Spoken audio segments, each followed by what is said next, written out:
चलिए मैं आज आपको एक कथा सुनाता हूँ। अब ये जो कहानी मैं आपको सुनाने वाला हूँ ये महाभारत के समय की है। ये जो कहानियाँ मैं इस चैनल पे सुनाता हूँ, इन कहानियों का कोई पुष्टिकरण नहीं किया जा सकता। पुष्टिकरण मतलब क्या ऐसा हुआ था, क्या ये कहानी सही है, ये किया नहीं जा सकता। क्योंकि ज़्यादातर कहानियाँ जो हमारे ये जो प्राचीन कहानियाँ हैं, जो हमारे वेदों वगैरह में, जो पुराणों में लिखा गया है, और ये जो महाभारत वगैरह कथाओं में लिखा गया है, ये कहानी का कैसे आप मान लेंगे कि ये हुआ था। क्योंकि पहली बात तो बहुत सारी कहानियाँ मुँह ज़बानी चलती आ रही थी। मतलब गुरु ने शिष्य को सुनाई, शिष्य ने उसके शिष्य को सुनाई, वगैरह वगैरह। तो उसमें काफ़ी सारे बदलाव भी आते हैं। दूसरा, जो किताब आप पढ़ते, मान लीजिए रामायण के लिए आपने वाल्मीकि रामायण पढ़ी या तुलसीदास की रामचरितमानस पढ़ी, तो कैसे मान लेंगे कि जो वर्जन आपने पढ़ी है, जो किताब का जो वर्जन आपने पढ़ा है, वो वर्जन ही सही वर्जन है। चलिए मान लीजिए कि संस्कृत में लिखा हुआ ट्रांसलेशन है, जो सबसे, मुझे लगता है कि जो सबसे ऑथेंटिक है वो एक इंटरप्रिटेशन नहीं, एक ट्रांसलेशन होना चाहिए। क्योंकि इंटरप्रिटेशन में बहुत सारा, जिसने इंटरप्रेट किया है उसकी खुद की मनस्थिति और उसकी खुद की समझ भी काफ़ी सारी ऐड हो जाती है। लेकिन अगर आप एक ट्रांसलेशन पढ़ते हैं जिसमें 2 लाइनें संस्कृत में लिखी है और 2 लाइनें हिंदी में उसकी ट्रांसलेशन है, तो वो फिर भी मुझे थोड़ी ज़्यादा ऑथेंटिक लगती है। खैर ये अलग बात है कि जो संस्कृत में लिखा है क्या वो ऑथेंटिक है, तो उसका तो खैर पुष्टिकरण किया ही नहीं जा सकता। तो मेरा पॉइंट ये है कि मैं जो कहानी सुना रहा हूँ, मैं कोई गारंटी नहीं देता कि ये जो कहानियाँ मैं इस चैनल पे सुनाता हूँ ये सही है या ऐसा एक्चुअली हुआ था या कोई और कहानी थी, वगैरह वगैरह। ठीक है, लेकिन कहानी है और पर्पस इस कहानी का यही है कि आनंद लिया जाए, हैं, इसको सुन के मज़े किए जाए, और इसमें सीखने के लिए क्या मिलता है वो एक इम्पॉर्टेंट बात है। और इसमें कई सारे फिलोसॉफिकल मुद्दे हैं जिनको मैं कोशिश करूँगा कि मैं उनको छूँ, इस बारे में थोड़ी सी चर्चा की जाए। और अगर आपको लगता है कि मैं जो सोच रहा हूँ वो आप उससे अलग सोचते हैं, या खैर गलत और सही का तो प्रश्न ही नहीं उठता, क्योंकि आज इंसान का ओपिनियन कभी ओपिनियन ही होता है हर किसी का, है, उसमें सही गलत करने जाए तो वो अच्छी बात नहीं है। तो मैं ना किसी को सही ना किसी को गलत मानता हूँ, बस मैं सबकी राय जानना पसंद करूँगा। आपकी राय क्या है इस कहानी के बारे में और आपको क्या लगता है, ठीक है। तो अब ऐसा है कि ये कहानी वैसे तो मैं मेरे दोस्तों को सुना ही चुका, मुझे ये लोग कहानीबाज बहुत कहते हैं, और मेरे जो सब्सक्राइबर है, दोनों ही सब्सक्राइबर ने ये कहानी सुनी होगी, क्योंकि छोटा सा चैनल है, ज़्यादा सब्सक्राइबर है नहीं, तो हो सकता है कि आपने कहानी सुनी हो। खैर पर मज़े लीजिए। तो ये उस समय की बात है जब महाभारत का युद्ध बस शुरू होने वाला है, डिक्लेयर हो चुका है कि युद्ध होगा, और दोनों तरफ से, पांडव और कौरव दोनों ही की तरफ से युद्ध की तैयारियां चल रही है। ये कहानी में आपको मज़ा आएगा अगर आपने महाभारत की कहानी थोड़ी बहुत सुनी हो और आपको पता हो कि कौरव और पांडव कौन है। मैं वो सब बेसिक्स आपको इस कहानी में नहीं बताऊंगा, पर खैर, तो हुआ ये है कि दोनों सेनाएं, कौरवों की सेना और पांडवों की सेना, दोनों ही अपनी अपनी तैयारी में लगी है युद्ध की। सेना वगैरह इकट्ठा कर रहे हैं, और कौरवों के जो जनरल है, उनकी जो सेना के सेना प्रमुख है, वो है महामहिम भीष्म पितामह। भीष्म पितामह सबको सेना में एक पद दे रहे हैं, सबको एक एक पद दे रहे हैं। तो जैसे दुर्योधन है, वो बन गए अपने महारथी। अब ये जो पद होता है, ये पद डिफाइन करता है कि आप कितनी बड़ी सेना का सेना नायक बनेंगे, ठीक है। तो जैसे महारथी होता है, वो कुछ 1000 सैनिक का निरीक्षण करेंगे। उसके बाद होता है रथी, उसके बाद होता है अर्धरथी, ऐसे करके बहुत सारे पद होते हैं। अर्धरथी के नीचे भी कुछ कुछ पद होते हैं, और उसके बाद आखिर में आता है जिसे पैदल सैनिक कहते हैं, जो अपने पैरों पे चलते हैं। तो सबसे नीचे वाले वॉरियर्स। तो दुर्योधन को महारथी बनाया गया, दुशासन को महारथी बनाया गया, यहाँ तक कि शकुनी को भी महारथी बनाया गया। वो अपनी एक छोटी सी टुकड़ी का निरीक्षण करेंगे वगैरह वगैरह, जैसे ऑर्गेनाइजेशंस में टाइटल होते हैं ना, आर्किटेक्ट, सीनियर आर्किटेक्ट, सीईओ, ठीक है, फिर सीएफओ होता है, ऐसे ऐसे, फिर उसके नीचे तो आपके सीनियर वाइस प्रेसिडेंट, प्रेसिडेंट वगैरह वगैरह। तो उसी हिसाब से सबको महारथी का पद दिया गया। लेकिन कर्ण जो है, कर्ण को अर्धरथी का पद दिया गया, उसको महारथी का पद नहीं दिया गया। इस बात पर दुर्योधन बहुत ही गुस्सा हुए। उन्होंने कहा कि ये तो गलत बात है, कर्ण इतना बड़ा योद्धा है, उसकी जो स्किल्स है, जो उसकी कैपेबिलिटीज है, उसके हिसाब से अर्धरथी पद ठीक नहीं है। उसने तो सभी को, जितने महारथी है सभी को उसने युद्ध में हराया है, तो क्यों फिर? तो वो जाता है दुर्योधन अपने पितामह से बात करने के लिए, भीष्म पितामह से, कि भाई कर्ण को अर्धरथी का पद क्यों दिया गया, क्यों उसे महारथी का पद नहीं दिया गया। तो भीष्म पितामह से एक कहानी सुनाते हैं। तो ये कहानी मुझे सबसे ज्यादा प्रिय इसीलिए है क्योंकि इस कहानी में बहुत सारी कहानियां हैं। तो वो उसे कहानी सुनाते कि मुझे एक बात बता, तेरा जो ये कर्ण है उसने किया क्या है, ठीक है? मैं तुझे कहानी सुनाता हूँ उस समय की जब लाक्षाग्रह हुआ था। अब ये कहानी लाक्षाग्रह वाली जो है वो ज़्यादातर लोगों को पता है। सीधी सादी सी बात ये थी कि पांडवों को बुलाया गया था और उनको एक लाक्षाग्रह में रखा गया था, लेकिन एक महल में रखा गया था, लेकिन वो महल असल में महल नहीं था, वो लाक्षाग्रह था। वो एक ट्रैप था जिसके अंदर पांडवों को जला देने की मंशा थी कौरवों की, ठीक है? वो लाक्ष यानी वैक्स से बना हुआ महल था और ज़रा सी भी अग्नि से पूरा महल धमधमा के जल जाएगा। और कृष्ण को इस बात का पता था, तो कृष्ण ने उन लोगों को बचा लिया। उन्होंने एक सुरंग बनाई थी लाक्षागृह के अंदर से, जो पीछे के जंगलों में निकलती थी। अब और जो वो लाक्षागृह जिसने बनाया था, वो और उसके 4 बेटे और उसकी पत्नी सभी लोग जल जाते हैं उसी लाक्षागृह के अंदर। तो सबको लगता है कि पांडव और कुंती माता जल गई, लेकिन असल में कुंती माता और पांडव तो सुरंग से होते हुए जंगलों में निकल चुके थे।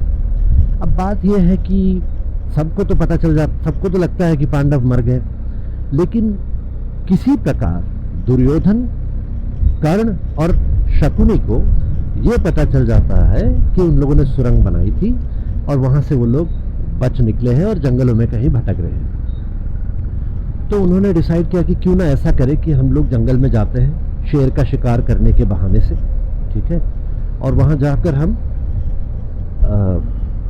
पांडवों को मार देते हैं। वैसे भी लोग तो ये सोच रहे हैं कि पांडव लोग मर चुके हैं लाक्षागृह में, तो क्यों ना हम उन्हें सचमुच मार दे, तो मतलब कोई दिक्कत आएगी नहीं। तो ये लोग जाते हैं जंगल में। अब उसी दिन जंगल में बहुत सारे गांधर्व आए हुए थे पिकनिक मनाने। गांधर्व लोग अक्सर ऐसा करते थे, वो लोग स्वर्ग से उतर के नीचे आएंगे, आके जंगलों में पिकनिक वगैरह मनाएंगे। लेकिन गांधर्व कभी कहीं भी अकेले नहीं जाते थे, वो अपनी सेना वगैरह लेके जाते थे। इसे गांधर्व सेना कहते हैं। और गांधर्व सेना काफ़ी मजबूत और ताकतवर हुआ करती थी। तो होता यह है कि ये गांधर्व सेना वगैरह लेकर आए हुए हैं जंगल में। इधर पांडव भी वहीं जंगल में है कहीं पे, और कौरव सोच रहे हैं कि पांडवों का वध कर दिया जाए, जंगल में शेर का शिकार करने जा रहे हैं इसी बहाने से। अब शेर का शिकार करने जब जाते हैं तो ऐसे जाते हैं कि वो लोग ढोल नगाड़ा वगैरह लेके जाते हैं, और ढोल बजाते हुए एक तरफ से जाते हैं तो जंगल में शेर उस आवाज़ से थोड़ा परेशान होकर इधर उधर भागता है, और फिर उसको चारों तरफ से घेर के ढोल वगैरह बजाते हुए उसको कॉर्नर कर लेते हैं, उसको एक कोने में दबा लेते हैं, और फिर उसके ऊपर तीर वगैरह चला के उसको मार दिया जाता है। तो यही उनकी मतलब स्ट्रैटेजी थी। वो लोग सोच रहे थे ढोल वगैरह बजाते हुए जाएंगे जैसे जाते हैं, और वहाँ कहीं पांडव अगर मिल गए तो उनका वध कर दिया जाए। लेकिन हुआ यूँ कि रास्ते में उनको मिल गए गांधर्व। अब गांधर्व लोग ये ढोल नगाड़ों के आवाज़ से बहुत ही डिस्टर्ब हो गए, उनको बिल्कुल पसंद नहीं आया ये चीज़। तो उन्होंने क्या किया, उन्होंने अपनी सेना को कहा कि कौन है ये जो डिस्टर्ब कर रहे हैं, इनके ऊपर धावा बोल दिया जाए। तो गांधर्व सेना ने दुर्योधन और कर्ण और उनके जो पैदल सैनिक थे उनके ऊपर अटैक कर दिया। अब अकेले कर्ण और दुर्योधन युद्ध कर तो सकते थे, लेकिन उन्होंने ये डिसाइड किया कि यार ये गांधर्वों के साथ तो हमारा कोई लेना देना है नहीं है। अब यहाँ हम गांधर्वों के साथ युद्ध वगैरह कर लेंगे तो मतलब ये तो मामला गड़बड़ हो जाएगा। तो अच्छा ये किया जाए कि निकल लेते हैं यहाँ से, ठीक है, ये युद्ध करने का कोई मतलब नहीं। तो उन्होंने ये किया कि वो लोग वहाँ से भाग निकले। अब वो लोग भाग ही रहे थे कि नहीं, वो लोग भाग नहीं, तो उन लोगों ने ऐसा किया कि वो लोग वहाँ से भाग निकले। अब कर्ण तो भाग गया, वहाँ से जंगलों के बाहर आ गया और आके उसने देखा कि दुर्योधन निकल नहीं पाया है। तो दुर्योधन वापस जाता है उसी जंगल में। वो सोचता है कि दुर्योधन शायद किसी मुसीबत में पड़ गया है, तो वो वापस जंगल के अंदर जाता है दुर्योधन को बचाने के लिए। लेकिन अंदर जाते ही क्या देखता है कि दुर्योधन जंगल से बाहर आ रहा है, उसके दोनों हाथ बंधे हुए हैं और उसका सर झुका हुआ है। तो कर्ण उसे पूछता है कि भाई क्यों, क्या हो गया? अगर मतलब हाथ किसने बांधे, और अगर हाथ बंधे हुए हैं तो तुम बच के कैसे निकले? तो दुर्योधन कहता है कि मुझे तो गांधर्वों ने पकड़ लिया था, मेरे हाथ वगैरह बांध दिए थे और वो मेरा वध ही करने वाले थे। लेकिन उतने में क्या हुआ कि बाणों की वर्षा हुई और बहुत सारे गांधर्व सैनिक मारे गए और कहीं से आवाज आई कि मैं सर्वश्रेष्ठ धनुर्धर अर्जुन सभी गांधर्वों को चेतावनी देता हूं कि ये जिसको तुमने पकड़ा है वो मेरा ही भ्राता है दुर्योधन, और अगर उन लोगों ने मुझे छोड़ नहीं दिया, दुर्योधन को अगर गांधर्वों ने छोड़ नहीं दिया, तो अर्जुन एक भी गांधर्वों को वहां से जिंदा जाने नहीं देगा। तो अर्जुन था जिसने दुर्योधन को बचा। ये कहानी सुना के कर्ण ने दुर्योधन को पूछा कि मैं उसे अर्धरथी का पद इसलिए दे रहा हूं कि उसके अंदर कलाएं तो बहुत है, उसे मतलब सारे ही हथियारों के साथ युद्ध करना आता है और धनुर्विद्या में तो कर्ण के क्या कहने। लेकिन असली जीवन में सिर्फ कलाएं जान लेना ही बहुत नहीं होता, उसे जीवन में यूज करना भी बहुत जरूरी होता है। और असली जीवन में कर्ण का अचीवमेंट क्या है? कुछ भी नहीं है, उसने आज तक कुछ भी नहीं किया है। अगर अचीवमेंट्स की बात करो तो सारा जीवन पांडव जंगल में रहे हैं और वनवास वगैरह किया है। और अर्जुन को अगर देखो तो अर्जुन ने तपस्या वगैरह करके इंद्रलोक की सैर की है, ठीक है, और इंद्रलोक में जाके मेनका या कौन थी वो जो अप्सरा थी जिससे उसने सारी नृत्य और दूसरी कलाएं भी सीखी है। और उसके पास अस्त्र शस्त्र में दिव्यास्त्र भी है, पाशुपतास्त्र भी है, ब्रह्मास्त्र भी है, सर्वश्रेष्ठ धनुर्धर भी है, और उसने अपना जीवन काटा है युद्ध कला को सीखते हुए। और उसके अचीवमेंट्स की मतलब कोई सीमा नहीं। लेकिन दूसरी तरफ कर्ण है जिसने ठीक से धनुर्विद्या भी नहीं सीखी। उसने सीखी धनुर्विद्या, लेकिन गया था परशुराम के पास धनुर्विद्या सीखने और वहां पर श्राप लेके आ गया दो।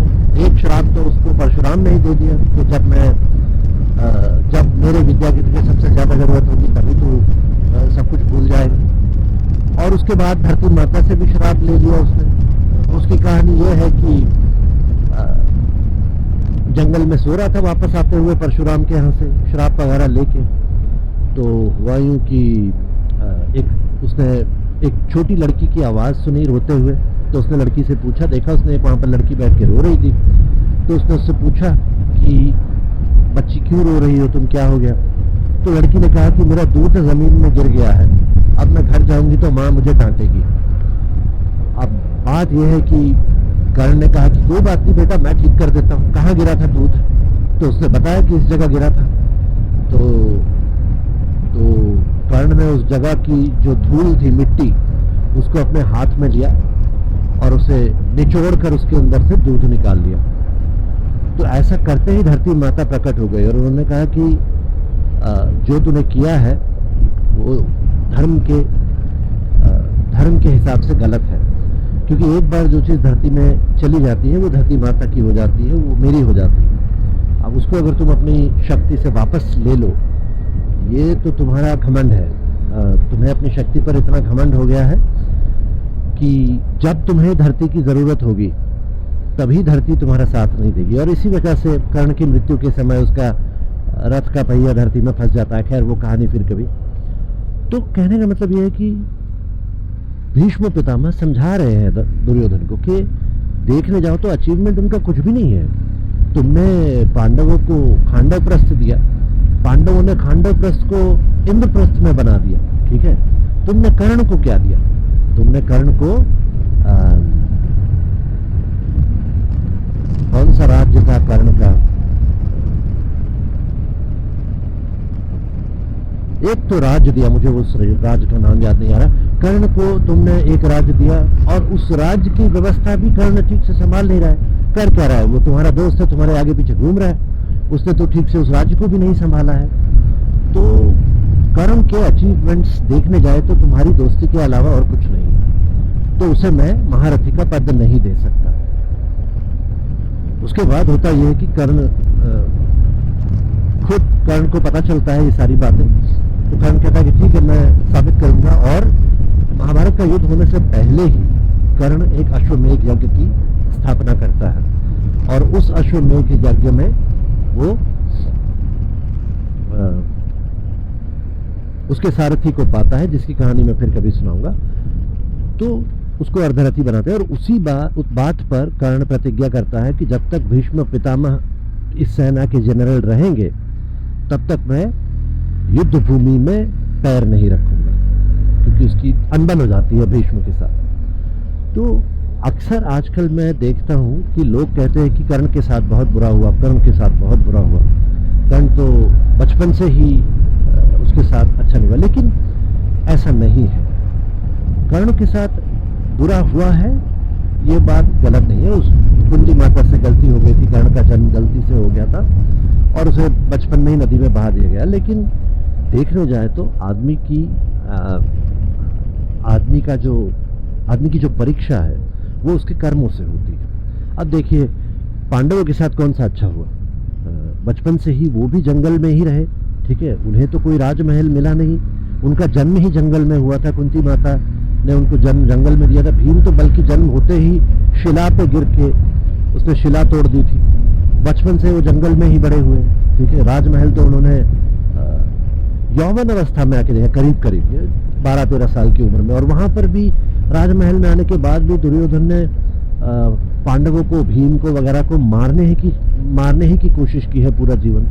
और उसके बाद भी थोड़े दिन राजमहल में रहने के बाद फिर वो जंगल चले गए थे, फिर उनको वनवास हुआ था। तो उनकी भी तो परीक्षा बहुत हुई। लेकिन उसी परीक्षा के बीच से अर्जुन सर्वश्रेष्ठ धनुर्धर बने, उन्होंने गुरु के शिष्य बने, गुरु के श्रेष्ठ शिष्य बने। और दुर्योधन भी उसी गुरु के अंदर थे, लेकिन वो सर्वश्रेष्ठ नहीं बन पाए। पूरा जीवन उन्होंने जेलसी में ही निकाला। तो ये थी आज की कहानी और ये मेरा ऑफिस आ गया है। तो आशा करता हूँ कि आपको कहानी पसंद आई होगी।